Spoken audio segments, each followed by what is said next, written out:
Everyone, আসসালামু আলাইকুম। তোমরা সবাই কেমন আছো? আশা করি সকলে ভালো আছো। আমার আরও একটি নতুন ভিডিওতে তোমাদের সকলকে স্বাগতম। আজ বৃহস্পতিবার। আজ আমাদের বাজারে বিভিন্ন ধরনের টাটকা শাকসবজি ও ফলমূল পাওয়া যায়, যেমন আলু, টমেটো, করলা, মিষ্টি কুমড়া, ঢেঁড়স, আরও কত কিছু। শাকসবজির মধ্যে কলমির শাক, ডাঁটার শাক, পালং শাক এবং লতি। টমেটোগুলো অনেক লাল, পেঁপে, ঢেঁড়স, লেবু, আলু, আরও অনেক কিছু বিক্রি হয় আমাদের এই বৃহস্পতি বাজার এবং কি রবিবারে বাজারে।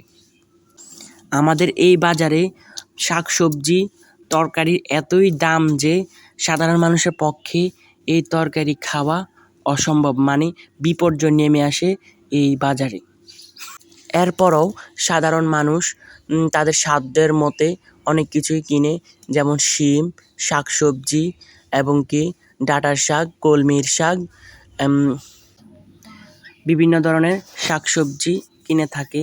তাদের সাধ্য মতো তাদের কাছে যত আয় আছে তারা তাই ব্যয় করে। অনেকেই আছে যারা বাড়িতে দুই একটা গাছ লাগিয়ে তারা বাজারে বিক্রি করে তাদের অর্থ উপার্জন করে। কেউ কেউ শিম আনে, কেউ কেউ কচুরলতি আনে, কেউ কেউ বিভিন্ন ধরনের শাকসবজি নিয়ে আসে, কেউ বা আবার মিষ্টি আলু, এমনিতে আলু, শুটকি আরও অনেক কিছু নিয়ে আসে। সাধারণ মানুষরা তাদের থেকে কিনেই